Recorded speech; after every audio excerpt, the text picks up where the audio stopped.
Anne-Marie Saune. Nous sommes arrivés ici, on a repris la ferme de ses parents en 1973 à la naissance de notre premier fils.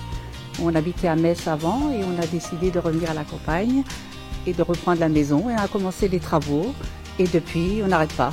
On modifie, on change, on embellit notre endroit. Et en ce moment, je dis à mon mari, mon luxe actuellement, c'est le temps, puisque je suis à la retraite. Ça fait 16 ans que je suis à la retraite, donc c'est le temps et l'espace. Parce que j'ai beaucoup d'espace, on a beaucoup de place et on est très content de faire ce qu'on fait actuellement. Donc moi, je suis né ici, donc en 1946. Et la ferme, elle a appartenu à mes ancêtres depuis bien avant la Révolution. Et il y a eu plein de travaux, alors c'est très intéressant parce que chaque génération a mis un petit peu son grain de sel, a modifié, a transformé. Et nous, on a essayé de continuer dans cette idée. J'ai changé complètement de travail puisque je suis passé dans la décoration. J'ai dessiné beaucoup. Forcément, puisqu'un dessinateur industriel, puis après en agencement, il fallait dessiner parce qu'il fallait montrer un petit peu aux gens ce qu'on pouvait faire, ce qu'on avait envie de faire. Et ça, à la retraite, ça s'est transformé dans une passion au niveau de l'aquarelle.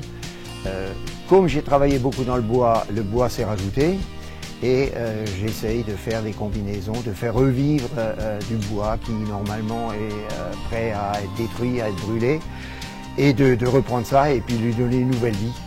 Donc ça donne des tableaux un petit peu trompe-l'œil avec des feuilles qui repoussent sur des morceaux qui sont déjà morts depuis longtemps et des choses comme ça.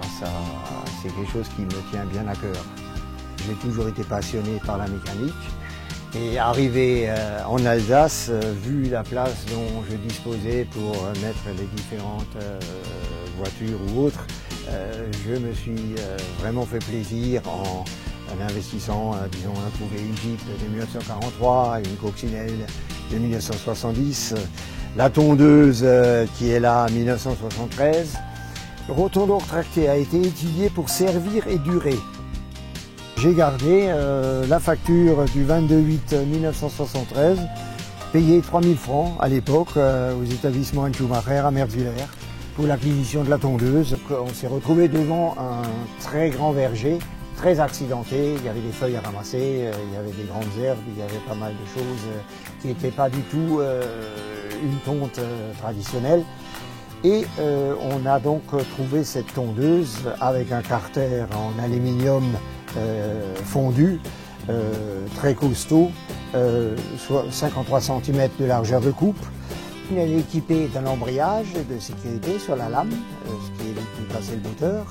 On a un embrayage pour l'entraînement des roues arrière, un embrayage à multidisque, un réducteur hyper costaud, les accès remplissage d'essence avec une goulotte très très large, le nettoyage du filtre à air extrêmement facile, extrêmement simple à utiliser, très maniable, un canal d'éjection très large, donc ça se bouche pas, même de l'air humide.